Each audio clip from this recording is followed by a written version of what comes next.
예루살렘 교회가 이 사람들의 소문을 듣고 바나바를 안디옥까지 보내니 그가 이르러 하나님의 은혜를 보고 기뻐하여 모든 사람에게 굳건한 마음으로 주와 함께 머물러 있으라 권하니.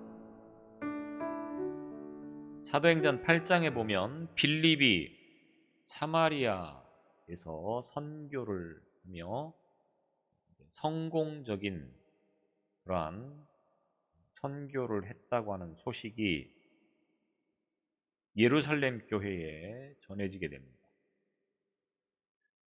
예루살렘의 사도들은 베드로와 요한을 이 사마리아 지역으로 보내게 되어집니다. 오늘 말씀에 보면 안디옥에 복음이 전파되어지고 그곳에 많은 사람들이 복음을 받아들이기 시작하면서 예수님을 믿고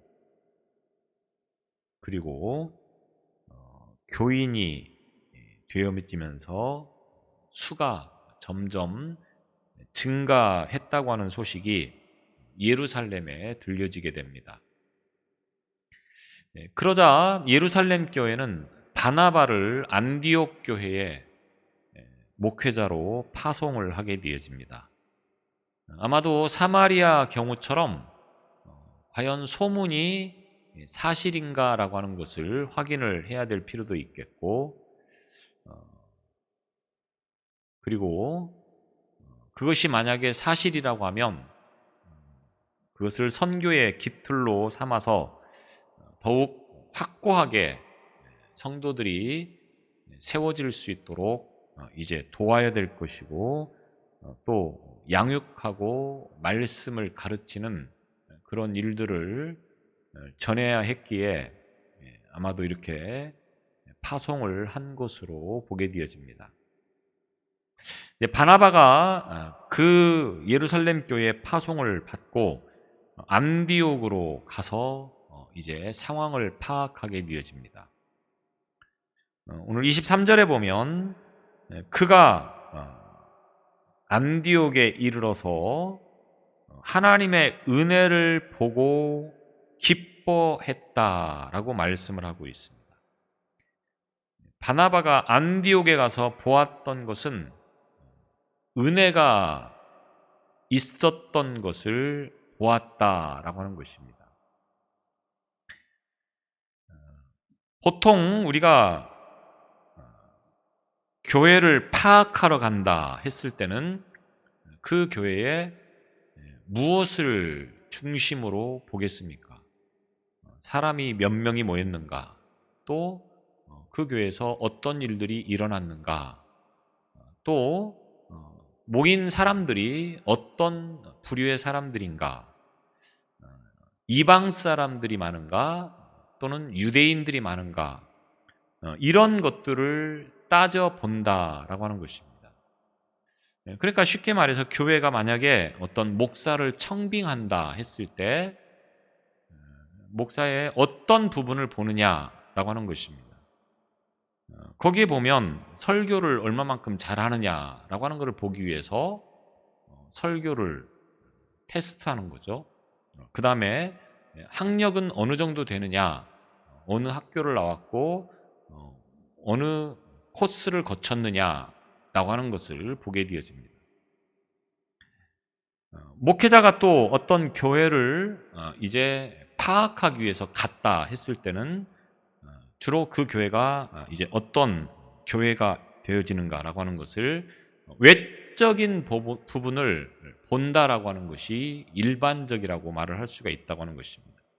그런데 바나바는 이 안디옥 교회에 가서 무엇을 보았다고 했습니까? 은혜를 보았다라고 말씀을 하고 있습니다. 우리가 하나님의 은혜를 보는 그런 시선을 가져야 된다고 하는 것입니다. 사람을 볼 때 무엇을 보느냐? 그 사람이 어떤 직업을 가지고 있느냐? 그 사람이 어떤 집에 살고 있느냐? 그 사람이 어떤 차를 가지고 있느냐? 그 사람이 어떤 가문의 사람이냐? 외형적인 외적인 그런 것들을 가지고 사람을 평가하는 경우들이 참 많다라고 하는 겁니다. 물론 그런 것들도 중요한 문제라고 볼 수도 있겠지만, 그러나 적어도 신앙인이라고 하면 무엇을 먼저 보아야 되느냐? 그 사람의 은혜가 있느냐 없느냐. 우리말에도 뭐 눈에는 뭐만 보인다고 하는 말이 있는데, 자기가 은혜가 있으니까 다른 사람이 은혜가 있느냐 없느냐를 보게 되는 거지, 내가 관심이 있는 부분을 상대적으로 보는 것이 사람이라고 하는 것입니다. 이 말은 결국은 바나바가 은혜가 있으니까 이 안디옥 교회 가서 은혜를 보았다라고 말씀을 드릴 수가 있었다고 하는 것입니다. 그런데 은혜는 눈에 보이는 것입니까? 물론 일정 부분 은혜가 눈으로 보이는 것도 분명히 사실이지만, 실질적으로 보면 은혜라고 하는 것은 쉽게 볼 수 있는 것이 아닙니다. 왜냐하면 은혜가 있는 것과 은혜가 있는 척 하는 것과는 다르기 때문에 그렇다라고 하는 것입니다. 그래서 사람들이 은혜가 있는 사람처럼 보이지만 사실은 은혜가 전혀 없는 사람이 될 수도 있고, 은혜가 없는 사람처럼 보이는데 은혜가 있을 수 있는 확률은 사실 거의 없는 거죠. 여튼 은혜라고 하는 것이 눈에 잘 보이지 않지만, 그래도 바나바가 이 안디옥 교회에서 은혜를 볼 수 있었다라고 하는 것은 그만큼 안디옥 교회 교인들이 나름대로 은혜로운 삶을 살고 있었다고 이야기를 할 수가 있다고 하는 것입니다. 그래서 은혜를 보여주는 신앙을 또한 우리가 가지고 있어야 되는 것이 얼마나 중요한 문제인가를 우리는 분명히 알아야 되는 것입니다. 여러분도 은혜의 사람들을 찾아갈 수 있기를 바랍니다. 내 주변에 어떤 사람들이 있느냐? 순전히 놀기 좋아하고 먹으러 다니는 거 좋아하고 그러면 그렇게 될 수밖에 없다고 하는 거죠.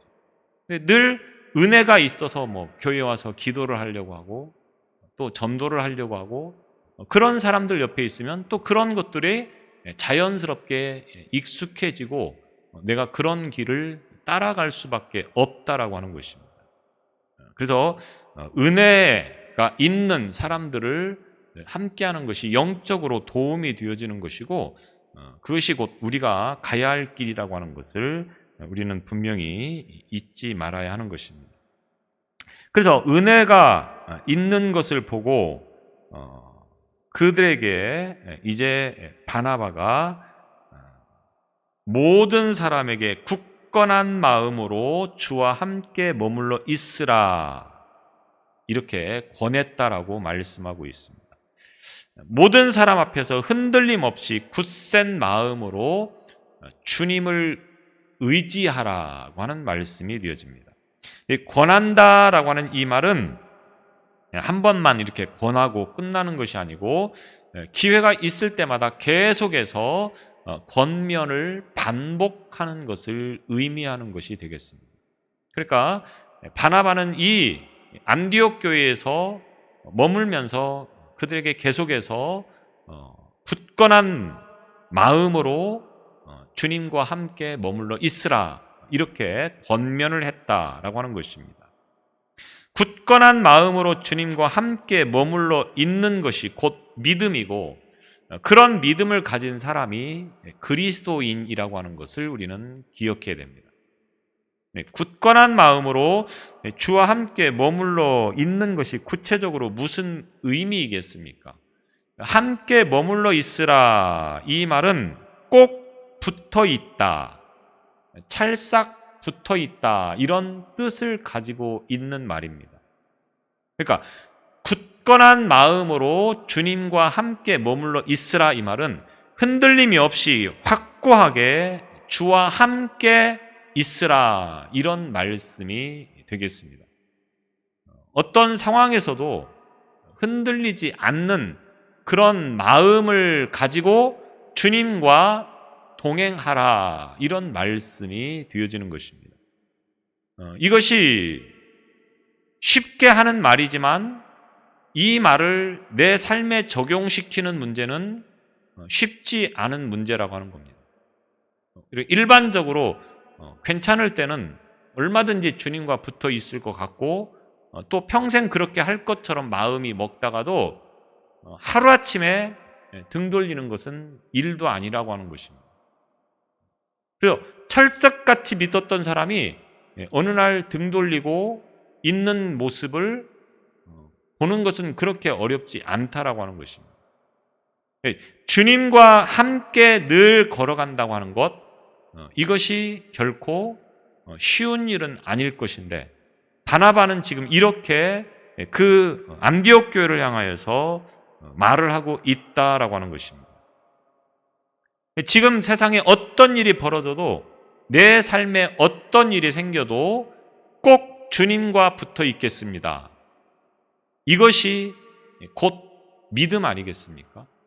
믿음이라고 하는 것은 기분 좋을 때는 주님과 함께 있고 또 기분이 나쁘면 마음의 상처를 받으면 어떤 문제가 생기면 잠시 주님을 떠나 있다가 또 필요하면 아쉬우면 찾아오는 것, 이것은 결코 믿음이라고 말을 할 수가 없다고 하는 것입니다.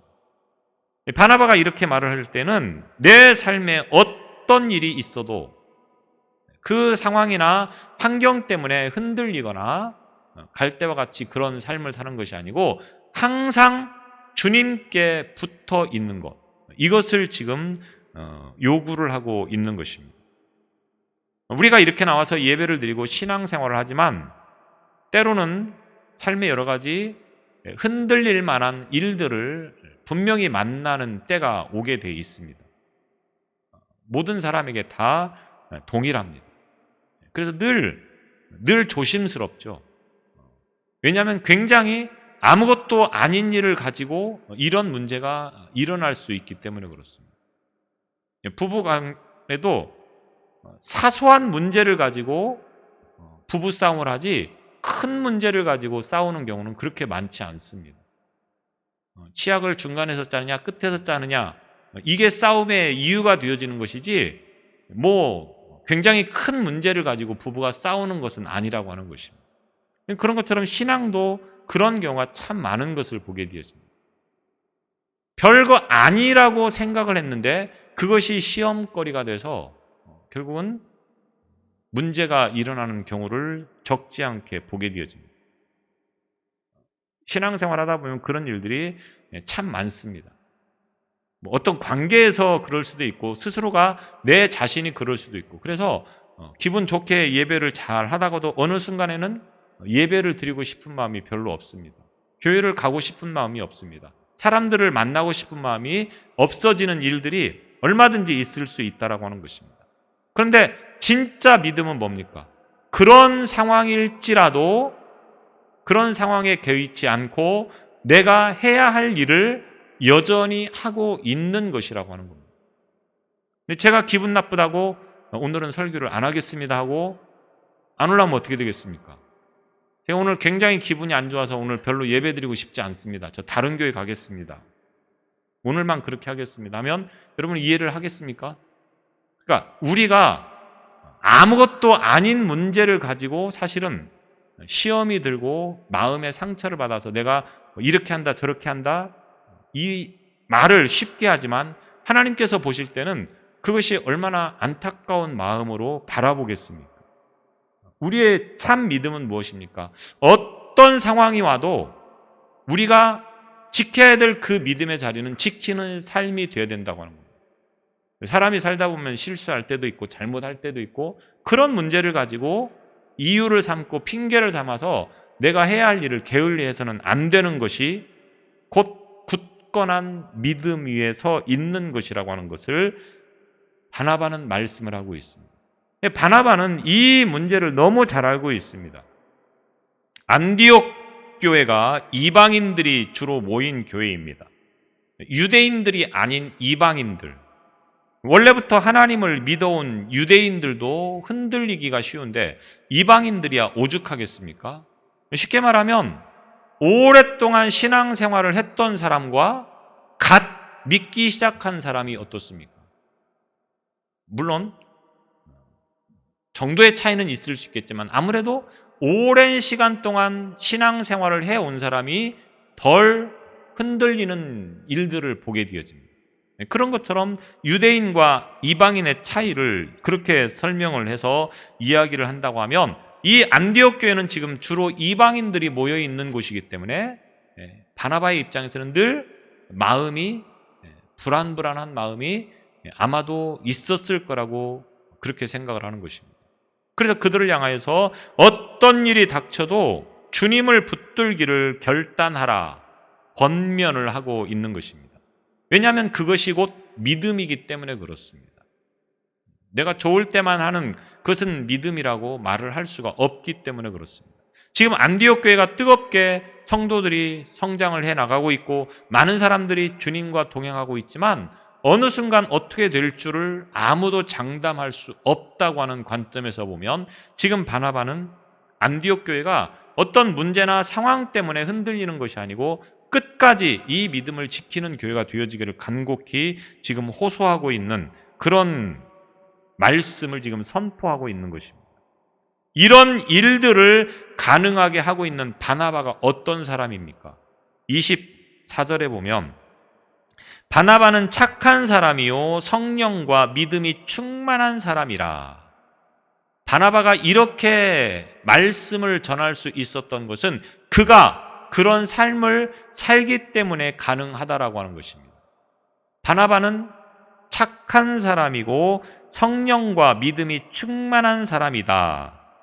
한글 성경에는 빠져 있는데 헬라어 원문에 보면 이 23절과 24절 사이에 왜냐하면 이라고 하는 단어가 있습니다. 그러니까 23절 한 마음으로 주와 함께 머물러 있으라 권하니 왜냐하면 바나바는 착한 사람이요 성령과 믿음이 충만한 사람이라. 이렇게 사실은 원문을 직역하면 그렇게 된다고 하는 것입니다. 바나바가 안디옥 교회 교인들에게 굳건한 마음으로 주님께 붙어 있으라고 권할 수 있었던 것은 그 자신이 착한 사람이고 또 성령과 믿음이 충만한 사람이었기 때문이다. 이렇게 지금 말씀이 풀어져 가고 있는 것입니다. 만약 바나바가 착한 사람이 아니고 성령과 믿음이 충만한 사람이 아니라면 안디옥 교인들을 향해서 이렇게 말을 하기는 쉽지 않을 거라고 하는 것입니다. 혹시 그렇게 말을 했더라도 그로 인하여서 생명의 역사가 일어나지는 않았을 거라고 하는 겁니다. 말을 그렇게 한다고 해서 되어지는 것이 아니고 영적으로 그만큼 권위가 있고 힘이 있었기 때문에 가능했다라고 하는 것을 말씀드리는 것입니다. 우리가 흔히 말하는 성령과 믿음이 충만한 사람은 어떤 사람입니까? 뜨겁게 기도하는 사람, 엄청나게 기도하는 사람, 성경을 많이 보는 사람, 봉사를 많이 하는 사람, 열정적으로 예배하는 사람, 보통 이런 사람이 성령과 믿음이 충만한 사람이다 라고 생각을 합니다. 물론 그 말도 틀린 말은 아닙니다. 그런데 성령과 믿음이 충만한 사람은 어떤 사람이냐? 착한 사람이다 라고 말을 할 수가 있다고 하는 것입니다. 왜냐하면 착하지 않으면서 성령과 믿음이 충만한 사람이 될 수 있겠습니까? 성령과 믿음이 충만한 사람이 착하지 않은 사람이 과연 그렇게 될 수 있겠느냐라고 하는 겁니다. 성령과 믿음은 충만한데 착하지 않은 사람, 이런 사람은 존재할 수가 없습니다. 우리가 볼 때는 성령과 믿음이 충만한 사람처럼 보이지만 그 사람은 만약에 착하지 않다고 하면 성령과 믿음이 충만한 사람이 아니라고 하는 것입니다. 물론 착하다고 하는 이 말이 하나의 추상 명사와 같은 것이기 때문에 객관적으로 어떤 사람이 착한 사람이다라고 분명하고 명확하게 말을 하는 것은 쉽지 않습니다. 근데 우리가 보편적으로 볼 때에 착하다라고 말을 할 때는 주로 이런 정도의 사람이다라고 하는 어떤 기준을 가지고 있습니다. 그런데 성령과 믿음이 충만한데 우리가 보편적으로 가지고 있는 그 기준에 한참 미달되어지는 못된 사람이 과연 성령과 믿음이 충만한 사람이 될 수 있겠느냐라고 하는 겁니다. 그래서 못된 사람이지만 성령과 믿음이 충만한 사람이다. 이 말이 맞는 말입니까? 이 말은 실질적으로 맞을 수가 없습니다. 바나바가 성령과 믿음이 충만한 사람이다. 그런데 착한 사람이기 때문에 이게 가능했다라고 하는 겁니다. 그래서 성경에 보면 착하다고 하는 표현을 많이 쓰게 되어집니다. 믿는 사람은 착해야 됩니다. 착하고 충성된 종아, 이렇게 말하고 있습니다. 그냥 충성만 말하는 것이 아니고 착하고 충성된 종아, 이렇게 말하고 있다고 하는 것입니다. 그래서 바나바가 바로 착한 사람이다.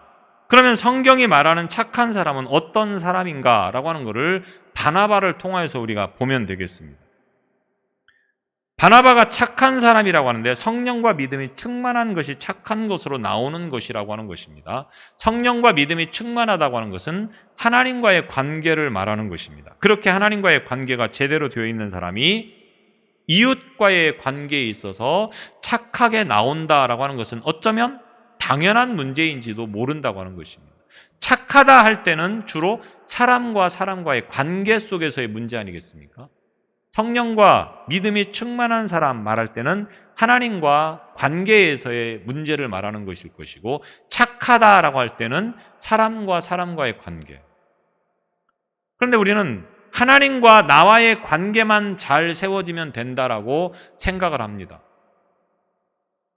그 말이 맞습니다. 하나님과 관계만 잘 세워지면 아무런 문제가 없습니다. 그 사람은 악할래야 악할 수가 없는 사람이 되어지는 겁니다. 당연해요. 착한 사람이 되는 것입니다. 그런데 항상 동반해서 나오는 거죠. 무슨 말입니까? 하나님을 사랑하면 이웃을 사랑하게 돼 있습니다. 하나님은 사랑합니다. 그런데 이웃은 별로 안 사랑합니다. 이 말은 맞지 않는다고 하는 겁니다. 하나님을 사랑하면 이웃도 사랑하게 돼 있다라고 하는 것입니다. 그래서 하나님과의 관계가 제대로 되면 이웃과의 관계에서도 반드시 바르게 관계가 세워지게 되어진다고 하는 겁니다. 그래서 착한 사람이 어떤 사람이냐? 하나님께서 인정하시는 착한 사람은 바나바의 경우를 보게 되어지면 4장 37절에서 바나바는 투철한 청지기 의식을 가지고 있는 사람인 것을 우리가 확인해 볼 수 있습니다. 청지기 의식, 청지기라고 하는 말은 뭡니까? 나에게 맡겨진 것을 감당하는 사람을 청지기라, 이렇게 말을 합니다. 이 말은 하나님께서 나에게 맡겨주신 것을 내가 감당한다라고 할 때 쓰여지는 말이라고 하는 것입니다.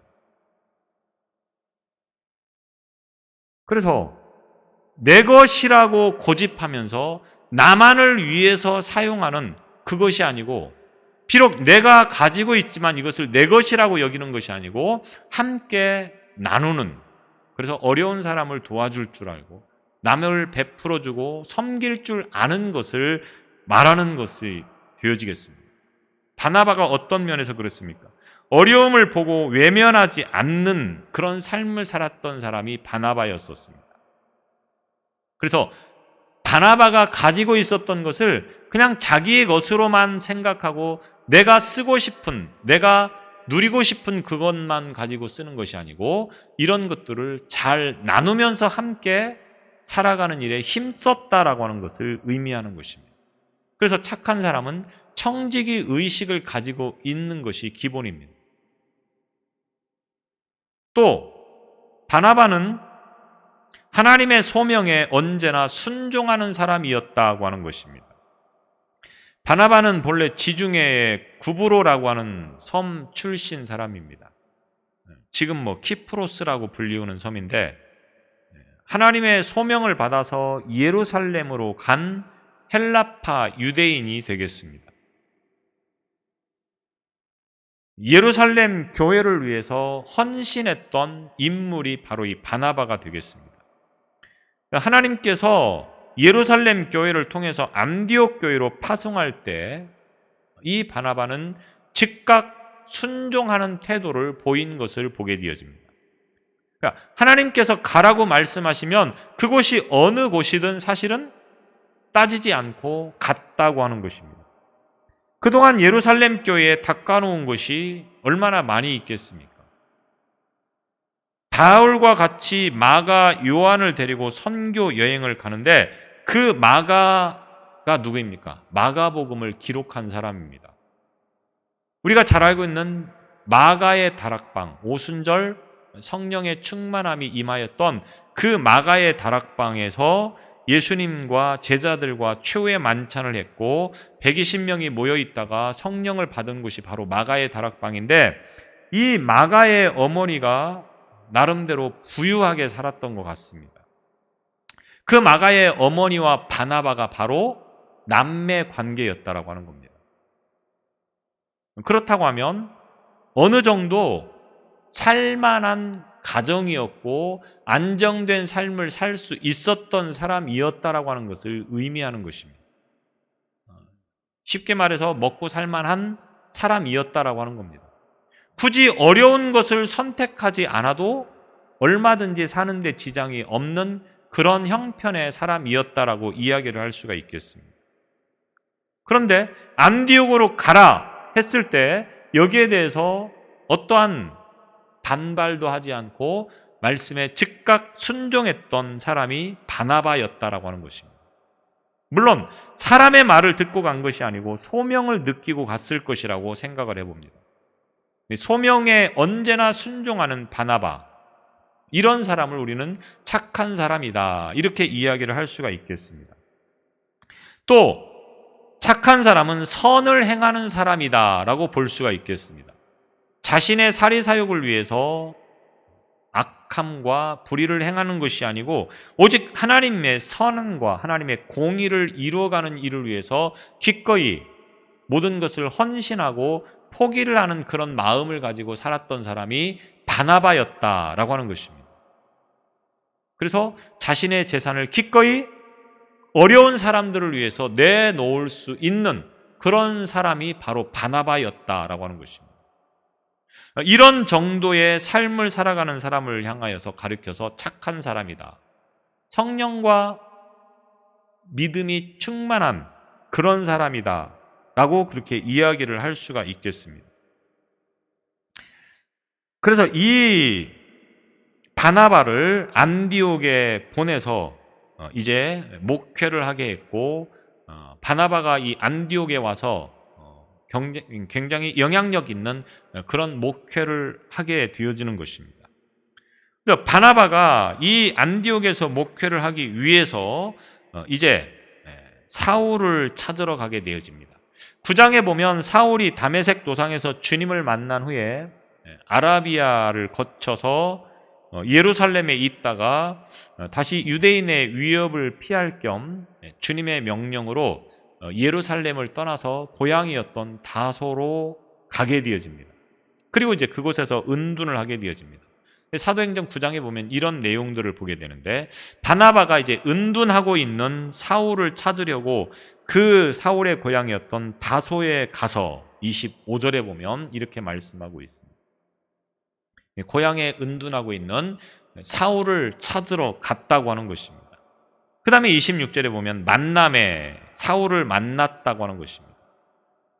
바나바의 개인적인 판단에서 예루살렘 교회가 사울을 그렇게 달가워하지 않았던 상황에서 이제 예루살렘을 떠나 있었던 사울, 앞서 이제 그 모든 과정이나 배경들을 이미 말씀을 드렸기 때문에 다시 반복하지 않겠습니다. 여튼 예루살렘 교회는 아직도 사울에 대해서 약간 미온적인 태도를 가지고 있었다고 하는 겁니다. 왜? 핍박하던 자였기 때문에 그가 회심을 하고 주님을 만났다고는 하지만 아직도 보는 시선이 곱지만은 않았다라고 하는 겁니다. 내가 굉장히 감정이 좋지 않은 사람이 은혜 받았다고 교회에 들어오면 환영합니다라고 따뜻하게 반겨줄 마음이 큰 사람도 있겠지만 대부분은 뭡니까? 그 전에 안 좋았던 감정의 그 선입견을 버리기가 쉽지 않고, 그래서 약간 찢어진 눈으로 볼 수밖에 없는 게 사람 아니겠습니까? 예루살렘 교회도 사울을 그렇게밖에 볼 수가 없었다라고 하는 겁니다. 그러니까 고향으로 가서 이제 그곳에 가서 사역을 하고 있었고, 바나바는 그런 상황이라고 하면 바울이 이방인들을 향하여서 복음을 전하는 것을 훨씬 더 용이하게 사용할 수 있겠다라고 판단을 해서 사울을 찾아서 그와 함께 안디옥에, 이방인들이 많은 이 안디옥에 가서 목회를 하는 것이 좋겠다라고 판단을 했던 것으로 볼 수가 있겠습니다. 언젠가도 잠깐 말씀을 드린 바가 있지만 바나바와 사울의 관계에 있어서 굉장히 바나바가 통 큰 사람인 것을 우리는 확인을 해볼 수가 있겠습니다. 왜냐하면 연륜적으로 볼 때도 바나바가 훨씬 더 사울보다 연장자였을 뿐만 아니라 신앙의 연조도 훨씬 더 오래된 사람이라고 하는 것입니다. 교회에서 어느 정도 인정을 받고 있었던 사람이 바나바였습니다. 사울은 물론 가다가 주님을 만나서 뜨거운 사람이 되기는 하였지만 아직까지는 그의 이름이나 그의 존재가 바나바의 감히 견줄 수 없는 그런 위치에 있었는데, 그런 바나바가 자신을 낮추고 바울을 세워서 안디옥 교회에서 목회를 하게 했다라고 하는 것입니다. 이것은 굉장히 대단한 일이라고 하는 것입니다. 실제로 그런 사람들을 제가 직접 보지는 않았지만 교회에서 부교역자가 설교를 잘하면 쫓겨난다고 하는 말을 종종 듣습니다. 담임 목사님보다 설교를 더 잘하니까 담임 목사님이 위협을 느끼는 거죠. 그래서 그냥 쫓아내는 겁니다. 하루아침에. 그분이 무슨 일로 사임했습니다. 인사도 안 시키고 쫓아내는 경우를 종종 보게 되어집니다. 그게 사람의 솔직한 심정일지도 모르겠습니다. 바나바는 어떻습니까? 자신이 뭘로 봐도 사울보다 더 위대한 그런 위치, 이렇게 표현하는 것이 적절한지는 모르겠지만 어떤 사울에 비하면 훨씬 더 그가 더 연조 있는 그런 신앙생활을 하는 사람이었는데 자신은 낮추고 자신은 감추고 바울을 내세워서 사역을 하게 하는 매우 위대한 그런 신앙인의 모습을 지금 보여주고 있는 것입니다.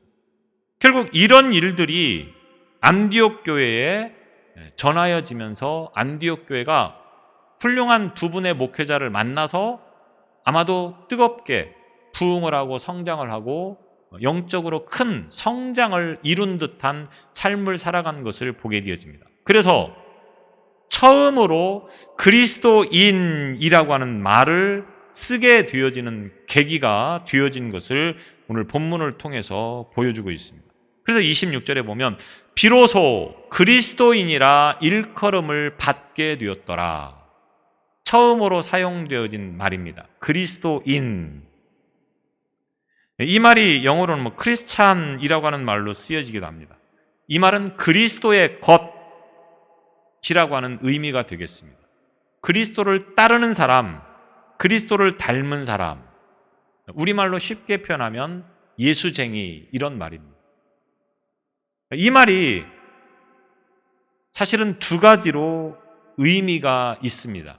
하나는 뭡니까?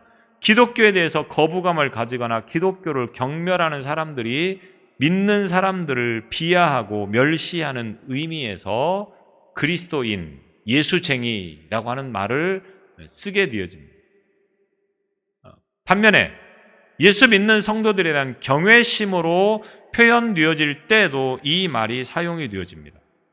비록 자신들은 믿지 않지만 예수 믿는 사람들이 정말로 모범적이고 그들의 삶이 뭔가 남다른 그런 모습들을 보면서 대단한 사람들이다, 존경하는 마음을 갖기에 충분하다, 이런 때 이제 사용되어지는 말이 예수쟁이 또는 그리스도인이라고 하는 말이 되었다라고 하는 것입니다. 그런데 아마도 이 본문에서 이와 같은 표현을 썼다고 하는 것은 두 번째 의미, 그러니까 경외심을 가지고 안디옥에 있는 많은 사람들이 안디옥 교인들을 보면서 그리스도인이라고 불렀을 때는 비하하거나 경멸하기 위해서가 아니라 존경심을 가지고 그들을 바라볼 수 있는 정도의 신앙생활을 했던 것으로 볼 수가 있겠습니다. 만약에 이 상황이 경멸하거나 비하하기 위해서 그렇게 불리워졌다고 하면 이 사도행전을 기록했던 마가가 그렇게 표현을 하지 않았을 거라고 봅니다. 그런데 이렇게 비로소 그리스도인이라 일컬음을 받게 되었더라고 하는 표현을 쓴 것을 보면 틀림없이 안디옥 교회 교인들이 그 안디옥 지역 내에서 상당히 신임을 받고 존경심을 받을 만큼의 그런 삶을 살았던 것으로 이해를 할 수가 있다라고 하는 것입니다. 신앙은 바로 이뤄야 된다라고 하는 것을 우리가 이 말씀을 통해서 볼 수 있어야 되는 것입니다. 우리의 신앙이 어떤 신앙을 지금 가지고 있습니까? 하나님 앞에 나와서 열심히 예배하고 기도하고 말씀 보고 매우 경건한 그런 삶을 살아가고 있습니까? 그렇다고 하면 그런 삶이 모든 사람이 볼 때 착하다, 존경받을 만한 그런 삶이 되어져야 된다고 하는 것입니다. 만약 그렇지 않고 예배는 잘 드리고 있고 기도는 많이 하고 있고 열심히 봉사는 하고 있지만 사람들에게 그렇게 인정을 받지 못하면 그거는 종교인입니다. 종교 생활만 잘하는 겁니다. 신앙은 종교 생활을 잘하는 것이 아니고 하나님을 사랑하는 것 못지않게 이웃을 사랑해서 사람들에게 인정을 받아야 된다고 하는 것을 성경은 줄곧 말씀하고 있습니다. 그렇기 때문에 우리가 바나바처럼 또 안디옥 교인들처럼 사람들에게도 적지 않게 존경받을 만한 삶을 살아가야 된다고 하는 것입니다. 오늘날 예수 믿는 사람들이 참 세상 사람들로부터 예수쟁이라고 할 때는 존경하는 마음이 담겨져 있는 뜻이 아니고 비하하거나 경멸하는 쪽으로 수용되어지는 경우들이 참 많은 것을 봅니다. 이것이 우리에게 잘못 되어진 것이라고 하는 것을 회개하는 마음을 가지고 오늘 우리 스스로부터라도 우리가 사람들에게 존경받을 만큼의 삶을 통하여서 하나님과 바르게 관계가 세워지고 이웃과 관계가 바르게 세워짐을 통하여서 누구에게나 칭찬받고 착하다고 하는 말을 듣는 그런 믿음과 성령이 충만한 오늘 저와 여러분의 신앙이 될 수 있기를 바랍니다. 기도하시겠습니다. 교회가 세워지는 일에 있어서 한 사람의 영향이 참으로 매우 중요하다고 하는 것을 우리는 보게 되어집니다. 특별히 안디옥 교회가 은혜가 성령이 충만한 교회의 모습으로 세워져 감에 있어서 바나바가 목회를 잘하였고 또 사도 바울이 목회를 잘하여서 교회가 더욱더 부흥하고 성장하는 역사가 일어난 것을 봅니다. 우리로 하여금 바나바와 같이 사도 바울과 같이 하나님 앞에서 또 많은 성도들 앞에서 존경받고 인정받는 그러한 믿음의 삶을 살아가기에 부족함이 없도록 은혜를 더하여 주옵소서. 착한 신앙이 되게 하여 주시고 믿음과 성령이 충만한 신앙이 되어지도록 은혜를 더하여 주옵소서. 예수님 이름으로 기도드리옵나이다. 아멘.